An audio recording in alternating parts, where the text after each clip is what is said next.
we're live. As we said, we're going to be live today on our conversation, Curry on Talking.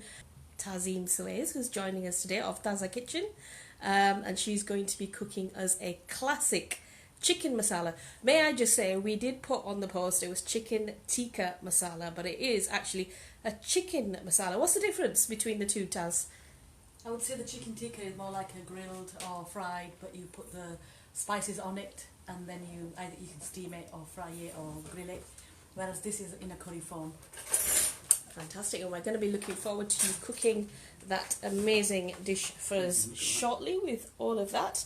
And also joining us today is Ralph Berry, also known as Councillor Ralph Berry from Bradford, but he is in his capacity today as a development manager from partnership manager, from Live Well Leeds. Ralph, tell us a little bit more about what you do.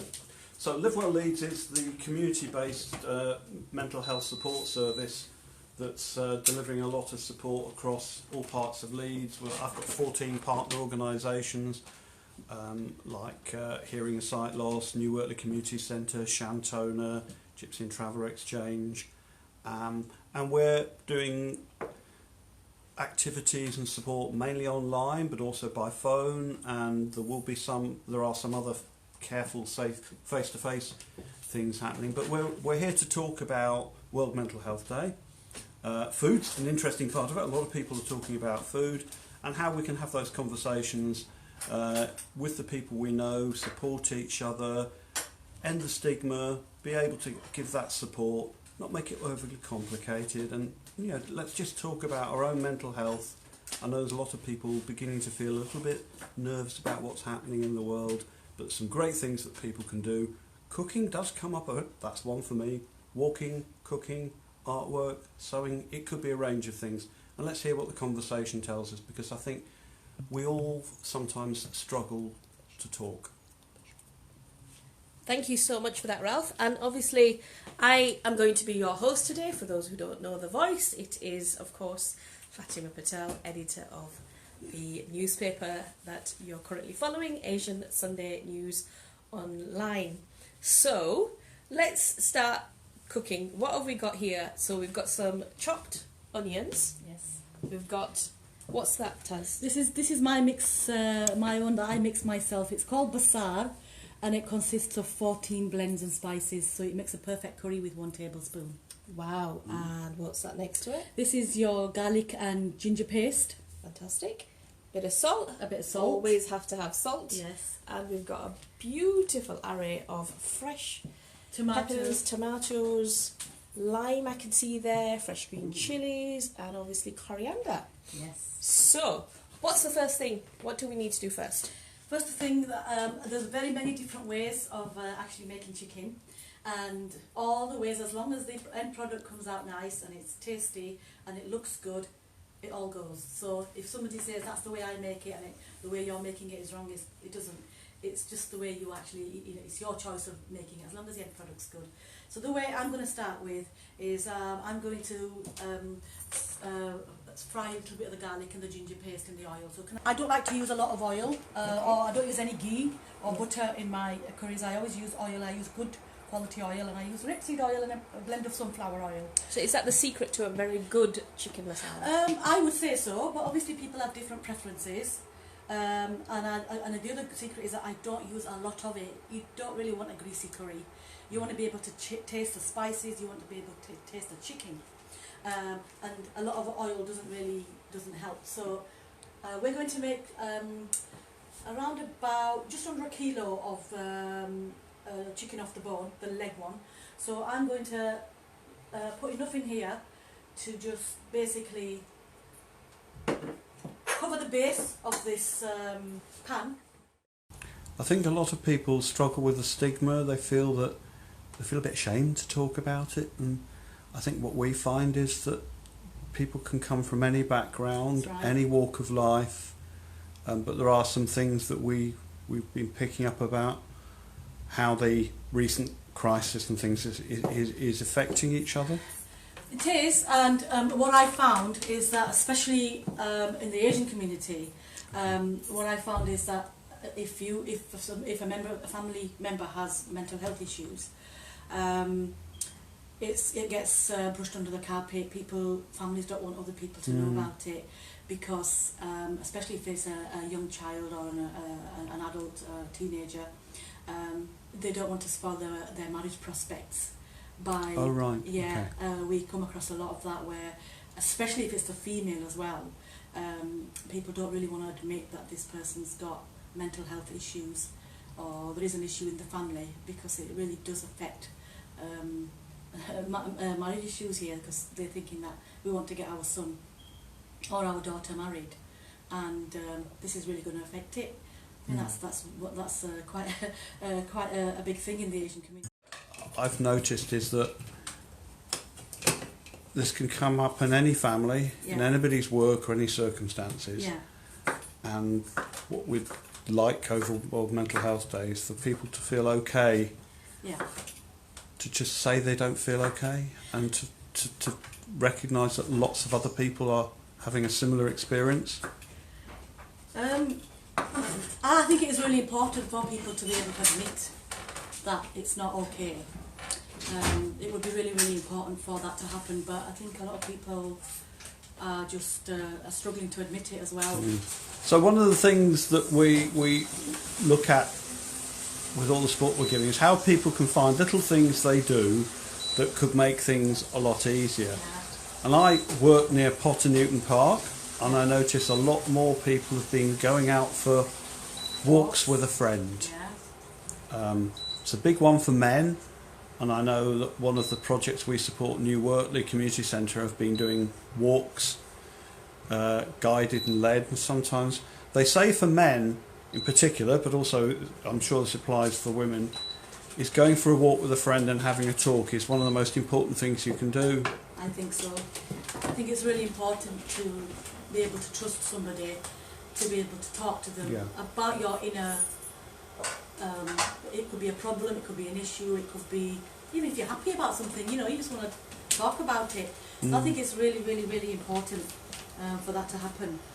Because it's World Mental Health Day today, and I think at some point all of us have experienced some kind of anxiety or some kind of feeling where our moods have not been or where we've not felt our usual selves. I think Ralph and Tazim, while I was away, were keeping you company, sharing their experiences.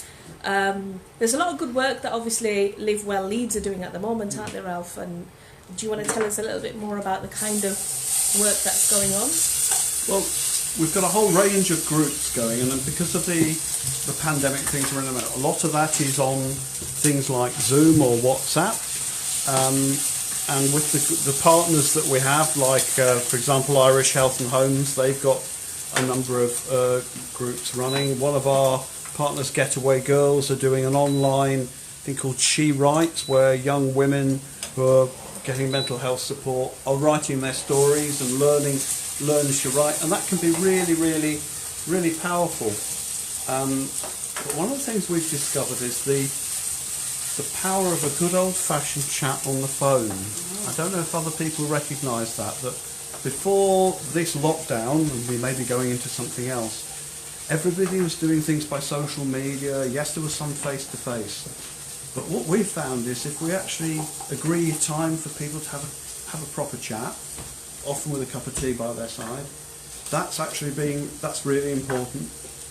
But I think it could be just about finding that thing that we all do that we really like. I mean, I take photographs, I go out for walks, I have hobbies and things like that. But I think do we think then, is it fair to say that social media has played a big part in how people feel, because we're talking less and we're on our phones texting more or posting more, Facebook status for example, or a Twitter post? Do you think that has an impact on how we feel? I think one of the yes, I do. I recognise that myself, and I think one of the things we're looking at, everybody's talking about, is how to get the best out of social media and how to manage the risks of it, because people can be quite cruel and be quite unkind. But on the other hand, you get a chance to meet people in that virtual space, and we've found some amazing feedback from some of the people who've been going to our women's group, men's groups, and we've got a thing called a tech group. Really important, this one. A lot of people struggle with these. They get a phone, they're not really sure how to get onto Zoom or get onto this, and this group provides peer support, and people show each other online how to use that device, because there's a lot of online mental health support courses. My Wellbeing College is a very common one. But I don't know how other people feel about social media and how to use it well. I know we're doing that today. We're up on social media, so that's the good bit of it. Let's get back to what Food. Taz is doing. Food, yes. So what have we got in here so far, Taz? I can smell that, and it smells At the moment, I'm just amazing. frying a little bit of garlic and ginger. Okay. Slightly fried. And you have to be careful when you fry garlic and ginger, don't you? Yeah, Otherwise you can't burn it. Yeah. And then go the onions. I like to create an aromatic smell. Ralph, I don't know about you, but The that smell is absolutely amazing. amazing. Oh my goodness. It's a good thing it's nearly lunchtime.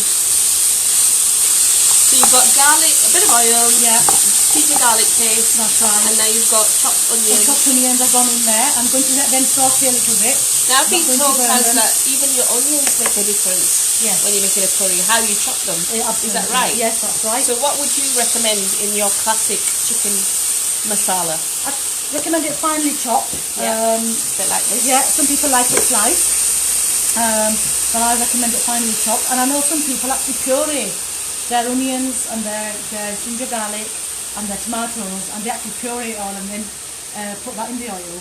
So, like I said, everybody has a different way of making it, maybe depending on an area in Pakistan or India. They use different spices, different methods, but like I said, as long as at the end of the day it's a tasty chicken and it's got good presentation, that's the important thing. And cooking can be very therapeutic. And going back to what you said, Ralph, as well as taking walks and doing other hobbies, some people take to cooking as a combat to trying to fight a mental health issue, or taking it up as a hobby. It keeps their mind occupied. It's quite therapeutic. Well, one of the things I do is Fatima knows, but one of the things we find is some people are living on their own or are just struggling a bit with life. Yeah. Sometimes need a bit of inspiration, a bit of ideas, and that idea that perhaps online you can talk about cooking. Absolutely, yeah. Maybe, is it possible, do you think, for there to be an online cooking class or experience? And it's not that expensive to do, is it? No, not at all. Because I recognise a lot of people are having a bit of a tough time financially. Yeah. And everybody's got access to that shop round the corner that will sell you the ingredients. Yes, absolutely.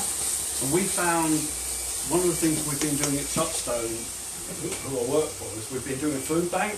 Yeah. Because a lot of people have been struggling with food. And then somebody came up with the question is, what do I do with borlotti beans? So my the service user group who work with a really great bunch of people, went and asked a guy called Jip, the chef from Salvo's in Leeds, and said, well, what can you cook with borlotti beans? And that led to, that's why I was talking about the video thing, because that led to a few video sessions about how to make bread, how to make particular dishes on a budget. Yeah. But also, it really helps people. I find what you're doing now, the cooking, at the end of it, a way of managing your sense of well-being is to actually plan in an activity, and cooking can be a great activity. Yeah. But sometimes just learning about other dishes, you know, is great. And the sense of satisfaction. And the aroma that it creates in the house as well. But the sense of satisfaction that when you know that you've cooked something good and wholesome from scratch for yourself and your family, there's that feeling, you just can't replicate it. When you know that you've cooked something wholesome. And it's about being healthy as well. A lot of people are worried about their health and will be looking at how can what I eat make me feel better. Emric, let's talk a little bit more about how we're feeling today. I think that's such a basic question, isn't it? Yes, a check-in. A check-in. How are you feeling? I've been looking forward to this, but I can't ignore everything that I'm hearing about what's going to happen on Monday. Are we going to be locked down? anxiety and a bit of anger about yes. feeling you're being treated like it's like policy by drip, drip, drip. And that does impact on how we all feel. I've had days when I've gone into, because I go into work 1 or 2 days a week because we need the office covering, and you come in and think, what's going on in the world? And it can make you feel... Absolutely. I don't know how you feel about It's that. quite depressing because I feel so sorry for the people that are living on their own and the elderly. My heart goes out to them because I'm thinking, we've had 3 months of lockdown. Those people...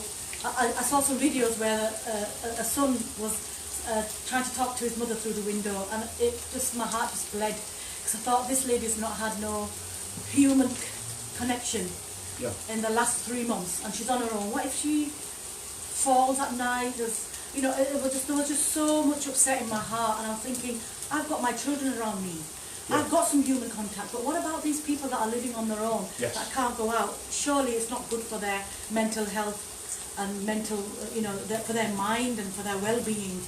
I think it's really important to have that human connection. Yeah. Food can be one of the ways of doing that, because I'm aware of some great projects where people are taking food to people who are lonely.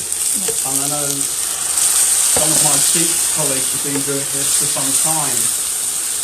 And one of the things we've always talked about, isn't it, Fatima, is how food can bring people together when you share food. Well, our love for curry definitely brings us two together, doesn't it? Yeah. When we're sharing stuff on social media, getting away from the political stuff that we sometimes have to be involved in, and that gives us a bit of escapism. It does me. I don't know about you, Ralph. And learning about new things, and the bit that you can... I've already learned a few things about how Tathmeen's doing her curries, which is different to the way I've perhaps done them. But if people are watching this and people are thinking about could learning a bit more about this help people with their well-being. I'm also aware that people worry about their diet and their nutrition. And another thing is we're entering into the dark nights, and for a lot of people, going out for an evening walk is no longer... It's dark. An option. An option. What are you going to do? You don't necessarily feel safe. The roads are crazier than ever because despite the lockdown, there seems to be more crazy people driving cars at high speed than before. I've come across a lady who's been sitting at home for 3 months, and she's put on so much weight. So not only was she feeling quite upset and depressed about having to stay in, but she's actually put a lot of weight on, and now people are commenting, and that's making her more upset. And she's saying, I've had to stay in, and you're only allowed 1 walk a day. But she says, I was always out and about. I was very, very active, and I'm sure that applies to a lot of people. This is worrying because she doesn't have the rule. This is the thing about people not catching up with the rules. I don't know what her particular circumstances are, but it's actually very important that people do get out and about if they can, and there are huge benefits from that. So one of the things that I think other parts of Touchstone have been doing is the guided walks and people getting together. It has to be in groups of 6, but you can... Now, but when initially the lockdown happened, I think you were allowed 1 walk. I mean, I've discovered so many places that I didn't know within half an hour of where I live in Shipley. Same here. Little walks and places. And in Hare Hills, you know, if it's Gledale Woods or the Ridge or Golden Acre Park or Middleton Park, there are loads of places where even if it's on your own, even if I'm on my own, sometimes just getting out for a walk is breathing that air. It's very important. Right, I'm going to put some... Is this the bazaar? This is the bazaar. Tell us a little bit more about it, Taz. What's in the bazaar? And I believe you make this yourself. This is my own product, yes. So I'm just going to tell them talking. I'm only going to use a teaspoon and a little bit more because we haven't got that much chicken. And these are all 14 spices. I know lots of people tend to... When you say we haven't got that much chicken, how much is it to... Just under 1 kilo we've got. So how much do you use... So if somebody was going to make this... a tablespoon, a flat tablespoon. A tablespoon per kilo, is that what you say? Yes, that's right. Yeah, okay. So what's in this amazing I have a label on my packaging. Normally we have curry powder, chili powder, turmeric powder, paprika powder, and then I actually blend the cumin seeds, the coriander seeds, black pepper, black cardamom, cinnamon sticks. So I actually blend all those and make them into a powder. And then I also use ginger powder and garlic powder. And yeah, so there's about 14 spices go into that. And as you can see, I'm now going to put in some tomatoes. Do you have a blender that you use then, or a grinder? Yeah, I have a commercial grinder to grind all these powders, because when I make them, I make around about 40 to 50 kilos in one go. Okay, so I've added tomatoes to this, and I'm going to let this powder, this masala, cook a little bit.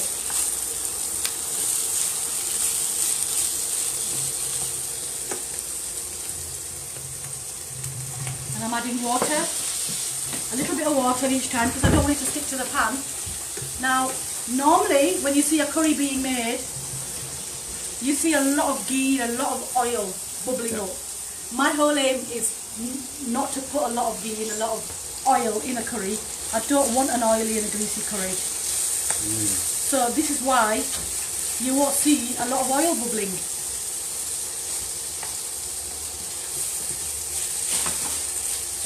Okay, so at the same time, put a few green chilies in there. In go the chilies. In go the chilies. And a small amount of salt. That smells divine. That just like making me hungry. I've cheated because obviously I've only used 1.5 teaspoons. As soon as that masala went in, it was just like the fragrance just lifted. Yes, because all 14 spices are in that one blend. 14 spices? 14 spices, so you're not having to faff them out, and they are mixed with rapeseed oil and mustard oil. So they would stay in your container for 2 years. Oil, I've got a shopping list building up here now.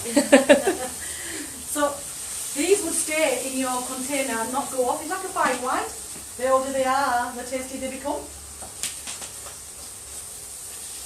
Not that I've ever drank wine, but I'm just saying, you hear about it, you know.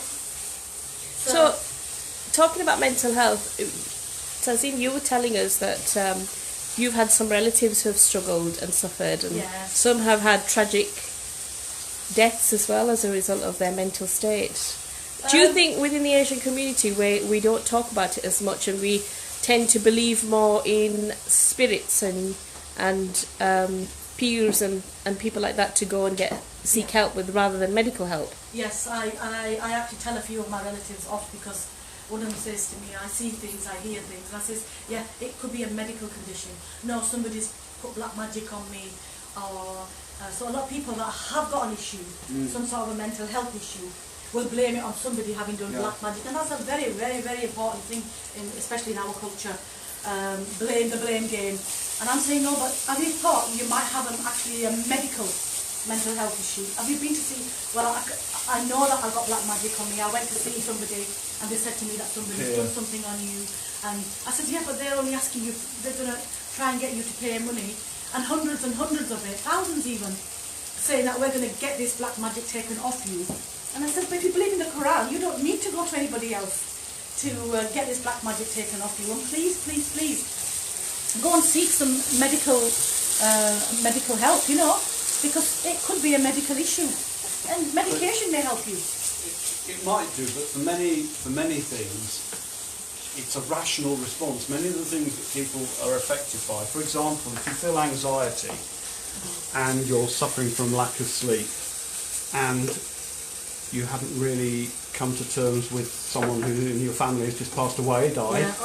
That is mental health. It's not necessarily that medical. It's actually a normal response. But because we don't always talk about these things openly, and then if you're just at the moment when we look at all the things that are going on in the world, it's not irrational to feel a little bit depressed about that. No, that's a normal human being reaction. And you know, if you're having trouble at work and stress at work, work is a really important place for people to talk about mental health and well-being. Yeah. I think we find there's a wonderful project in Leeds called Workplace Leeds that helps people who have experienced some mental health challenges and work to manage them, found ways of coping and getting them back into work or supporting them in work. Yeah. It's so many of us. Yeah. The bit that worries me, the way some people talk about mental health, and it happens in all communities, Yeah. is they think it's a small group of people. Yeah. But actually, most of us are going to feel... At some point in our lives, depends on what happens. We're not immune to it. No. It could happen to anybody at any time. You could be highly educated, very wealthy, and it can still happen to you. You know, it just could happen to you at any point. You could have a crisis in your life that could trigger it off.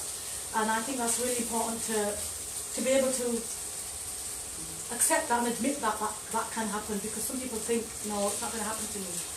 But unfortunately... Thinking of another group, have you guys all heard of Andy's Man Club? No. No? Oh, right. And it started in Halifax, and this is because one of the things we're finding at the moment is there are far more men coming into need mental health support than before, and that's possibly because a lot of people have been losing their jobs, or they're worried about losing their jobs. Yeah.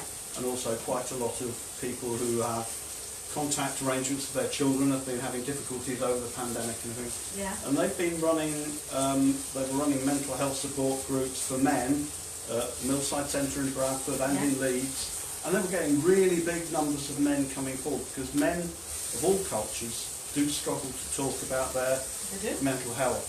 Yeah. And when we look at the suicide statistics and other figures of concern, men are there in greater numbers. So we're doing a lot to talk about men and their mental health, and some of that involves doing things, doesn't it? Yes. I think Absolutely. us blokes probably, I know I do, I have my models and things, and I think I know that if I can plan to do things and feel I've done something, but isolation for men can also be an issue.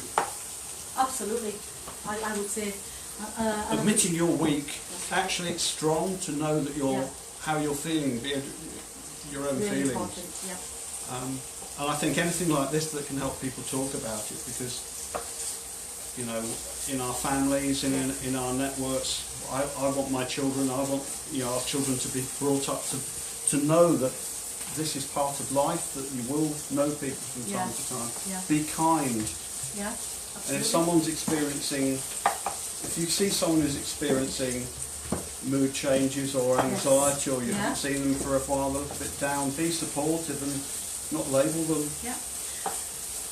I think that's really, really important, and I think men often get neglected. I think it's more concentration on maybe the females and the children and the elderly, and I think men are perceived in society as, well, they're the strong ones, but really I think it's really important that it is seen that, well, actually, a lot of them actually also need help and the support. And can give it. And I'm aware of someone I met recently who spends quite a bit of his time looking after a vulnerable neighbour, and he cooks for them and supports them. There's a lot of kindness out there, but we talk about social media. Sometimes we only see the negative things. That's right. I know of people who check on their neighbours, and even if it's a gate conversation, distance at the gate, you can spend 15-20 minutes just catching up on, Mrs. Hussain or Mrs. Smith, how's she doing? The oil's just... Ooh, I can see that. It's like a... Yeah. So, like I told you before, I haven't put a lot of oil in, because a lot of people do not like greasy curries. But you can see the oil's now separated from the masala, and I've put tomato in, and I'm going to garnish it with tomatoes as well. You can see there's very little oil. So what I'm going to do now is I'm going to throw the chicken in. Use the term masala. What is a masala? For those of us who are not... Masala is a mixture of spices. So when they're blended, a mixture, and also people tend to call masala in the curry, they tend to call it the onions and the garlics, when they've all become a paste and all mixed up. This is, the masala's done now, so now we can add the meat. But as you can see, I don't like to make a very, very big, heavy base, because I like people to taste the chicken. You want to taste the chicken, you want it spicy, But you don't want to just be tasting the spice, you want to be tasting the chicken. And you like a particular cut of chicken for your chicken masala, don't you? Yeah, What- I like the thigh cut for my chicken because it's much more succulent. It's easy for me to cook. I mean, so is the breast chicken, but I just prefer, because when I'm eating it's much more succulent, but when I'm cooking it, I just don't know. That's my personal preference, but obviously people have different preferences, and some people don't like the leg one. I don't know, what's your preference, Ralph? I prefer the leg meat. Well, you're in luck today. Yeah, I mean, my favourite meat for cooking curries, I have to say, is goat. I'm both Asian curries and particular Caribbean curries. Curry goat is. Oh. When we had the curry festival the other year, Fatima, there was a curry goat stall there. There was. I think it's quite popular back in India and Pakistan, isn't it, Tasim? They obviously, because most of the live stock, I would say, tends to be goat. So my dad actually tells me stories about how back in the days when he was a young little lad, they would go and purchase little little lambs and feed them until they grew to a certain size, and then obviously sell it off and make money. And obviously the bigger your goat or lamb was, the more money you got for it, because it gave you more meat. Yes. So he recalls that, and he says, and because it was organic and because you know what you were feeding, and you tend to sort of care and fall in love with the animal as if it's your own, giving it away was so difficult, but they were so poor. That's how they earned their money in those days. And it was on a rare occasion where they were able to get a piece of meat. So we're quite lucky in this country, aren't we? We're quite privileged. Very, very lucky. I remember when I was in Pakistan, and my family purchased sheep, but it was a lamb. It was a lamb. Yeah. It was a baby lamb, and obviously we had it for a good few months, and I became really attached to it. I was so attached to it. I would play with it all the time. I just loved it so much. And when it came to the sacrifice time, the Qurbani time, I cried so much. I did not want to let that lamb. Ralph, do you find cooking therapeutic? You cook a lot. We obviously see a lot of your Twitter posts, cooking curries, and then making our mouth water, because obviously we can't enjoy it with each other at the moment because of COVID. And searching out recipes, I find that, oddly, the busier the day and the longer the day, you'd think that after I have a long day, because at the moment, if you say you've got 6 Zoom meetings in a day, you get home or you come home from work, which involves going downstairs to the kitchen because you've commuted upstairs. I actually find doing some proper cooking at that time is actually all the more important, because the alternative is sitting down on the television or or other things. And I meet online some people who share different recipes. I became quite interested in some Georgian cooking a while back, some Georgian Jewish recipes and other things. There's a lot of different food out there that we don't know about, isn't there? Yeah, absolutely. And one of the things we got when we did the videos with the chef from Salvo's was actually how simple it is to make some really, really tasty food. So if you've got onions, carrots, passata, pasta and a few spices and herbs, you can actually cook yourself something really wonderful. Yeah, absolutely. And they say that food... And that makes you feel better, doesn't it? It does. Yeah. Food develops your mood, doesn't it? Yes, it does. As you can see, I put very little base in this, but now the chicken is releasing its own juices. Yep. And once they're released, you can see it's getting great. The gravy's appearing. But obviously I want to dry that and make sure the chicken is cooked and succulent. So for somebody just, on a budget, a bit of the chicken from thinking the places, the supermarkets and the shops in Hales, you could get a bit of diced chicken fairly cheaply. You would be able to get the onions. That's not going to cost you a lot of money. No. All these ingredients that you're looking here are really... £7 to serve 4. That's pretty good value, isn't it? Yeah. Very good value. When you compare it to the cost of your takeaway, £7 doesn't even buy you a dish, does it? Heavily spiced, with preservatives and colouring. And if you're cooking for one, you can put it by and you've got yourself several meals across the week. I mean, the chicken is about £4 a kilo. That's all it is, £4 a kilo. And then the other ingredients, maybe 2 or 3 tomatoes, coriander, which, you know, some things you can use as well. That looks and smells gorgeous. For those of you who are watching, you can see the colours, but you can't smell what Ralph and I can smell. But being able to plan, one of the things when you're feeling a bit low is having a bit of a plan and say, right, on Tuesday I'll do Tasneem's curry. Right, I'm going to do the chef's tasting now. Oh, right, okay. That is perfect. You're going to like that. We're looking forward to I'm it. rather looking forward to this. You are going to like this. Do you think when you're cooking and then you've got friends around as well, you're watching them cook and then you're sitting enjoying the food, that's sort of a mental health therapy as well, isn't it? I think so. Bit of therapy. Which is a bit It makes difficult you feel when we're in the Absolutely. lockdown. Absolutely. How can we overcome that in the lockdown? Because can people... Can we do it over Zoom? Can we... Yeah. Can't eat over Zoom, but we can share. No, I don't know. I need to. Oh, yeah. People have been cooking over Zoom. Yeah, I mean, Viv, one of our projects at LS14, has been doing art therapy over Zoom. Oh, wow. And she drops the kit at their doors. They drop it off. And Skyline, Andy at Skyline's doing a sewing group where people are learning to sew, and they get the stuff posted to them, and they go online. That's the peppers going in now. Some peppers going in. We decided that We we're have just an going online to cooking deviate. session. We could do actually. We're People just could take it in turns to Yeah. cook a What do you dish. think about all this work at home thing? Oh, I think some people are finding it's okay, but I think the novelty's worn off. Yeah. Because I think that human contact again is very necessary. I think a little bit of deviation to your day is very, very, you know, I mean, you're going to be home all day for the next 3 months. You're going to be in your bedroom or downstairs, upstairs or downstairs. Going out, seeing people, seeing traffic, driving your car. I think that's all really, really important. Going to the office is a different environment. Yeah. You know, it is really, really important. Now I added a bit of colour to this. We decided to add some peppers. Peppers, yeah. And I'm going to add some more tomatoes at this point as well. This is the way I make it. Obviously people make it differently. And there's no harm in trying it this way and keeping your own way as well. It's always nice to have a bit of a difference. Yeah? And just put some more green chillies in there. Some people like, It's a beautiful colour. like green chillies. do you put the chilies in whole? Some of them I do. Obviously I did put 1 or 2 in at the beginning. But some people like to have a whole chilli in the curry. You can split the chilli from the middle and take the seeds out and then throw it in as I well. watched my daughter is at university going through the Prussia cookbook.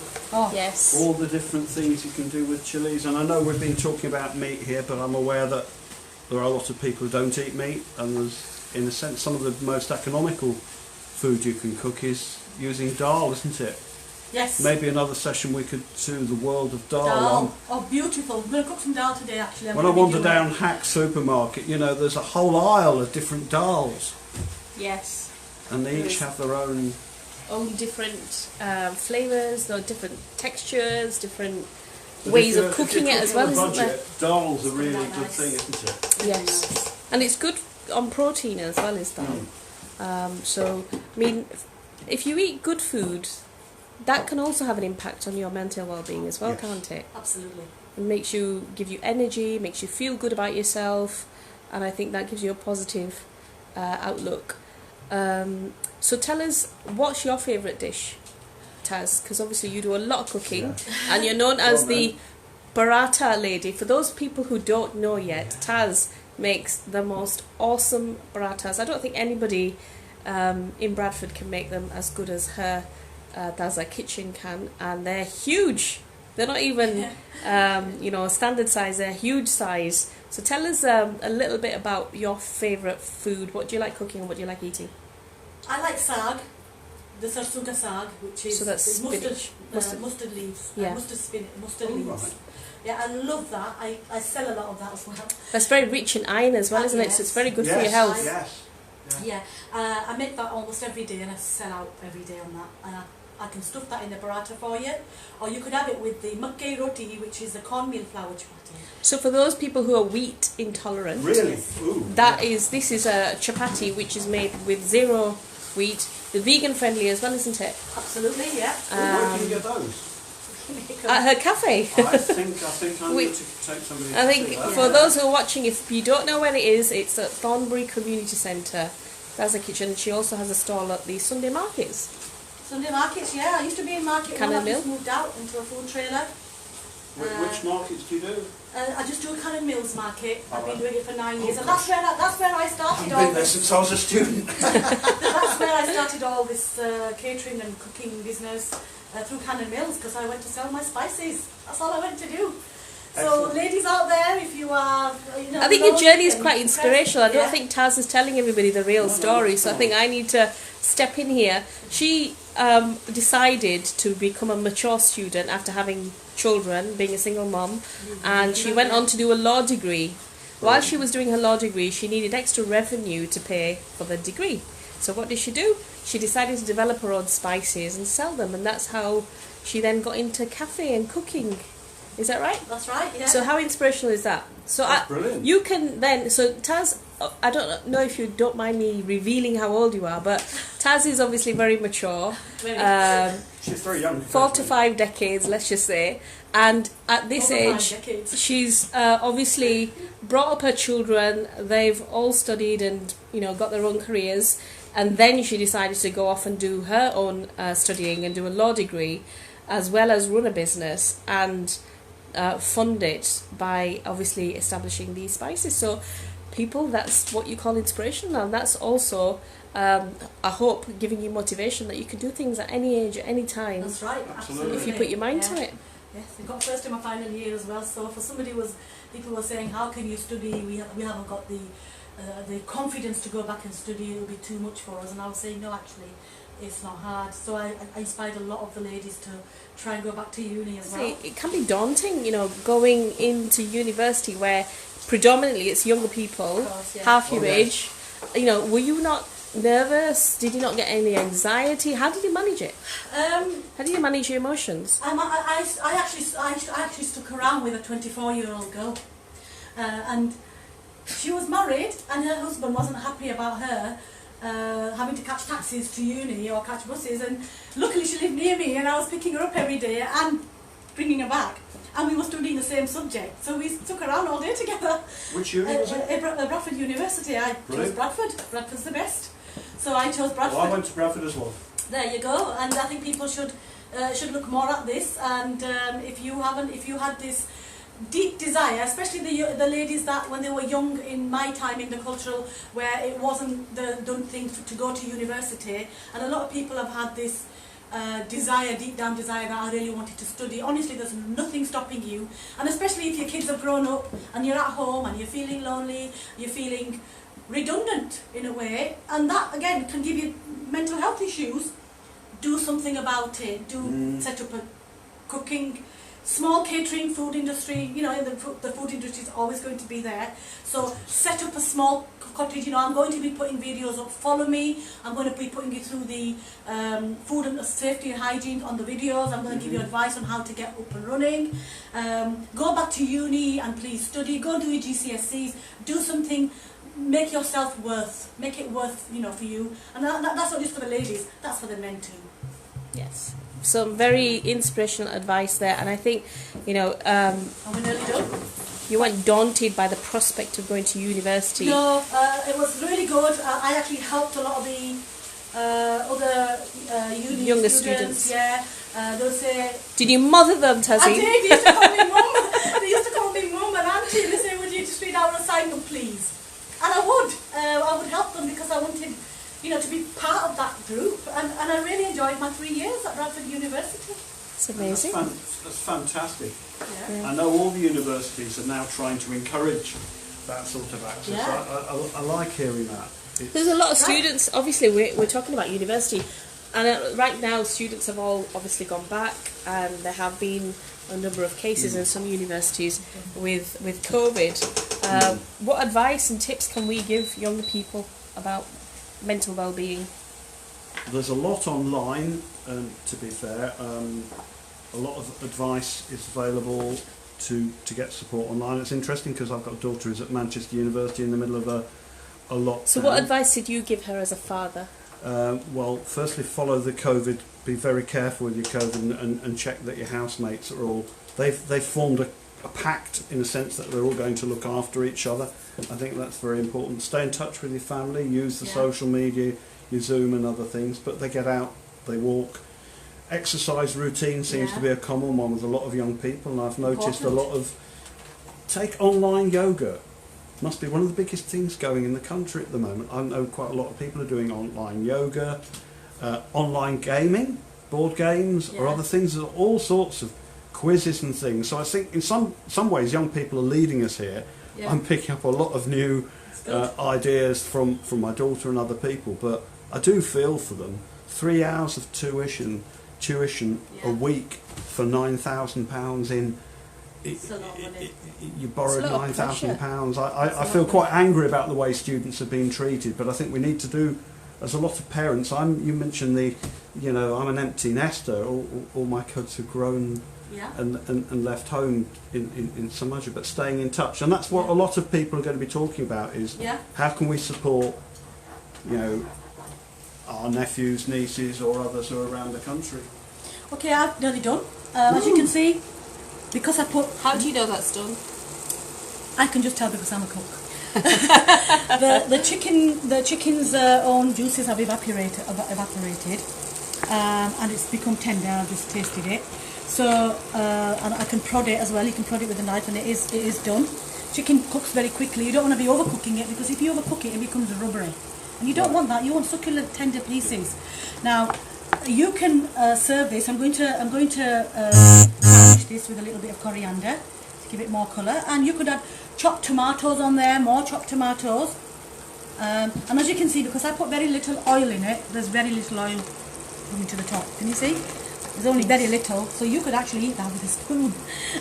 But it's best served with rice or chapatis or naan, your choice. But that is cooked now. We have some naan ready, so Is this the good bit? Really good bit. This is the good bit where we get to taste some of the food. So look at the colours there. Yeah. It's a relatively easy dish to cook, as long as you know how to cook the basic, how to make the basics of the curry.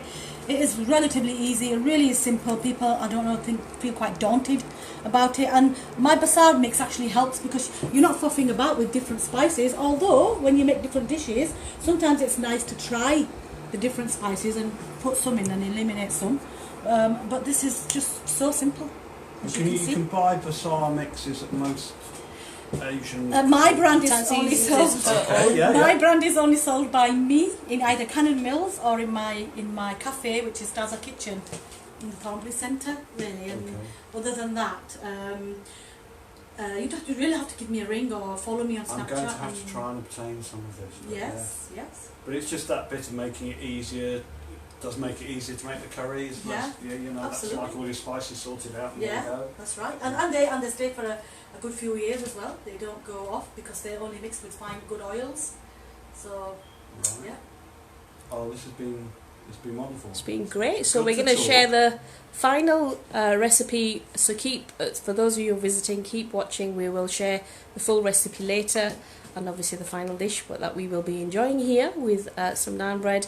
But it's been great talking about mental health. If any of you guys want to get in touch and share your experiences of mental health with loved ones or your own experiences, please do get in touch. You can write into me, editor@asiansunday.co.uk, or you can get in touch with Live Well Leeds, and the contact details you can follow obviously on Twitter or Facebook. Does Live Well Leeds have Facebook? Yes, it does.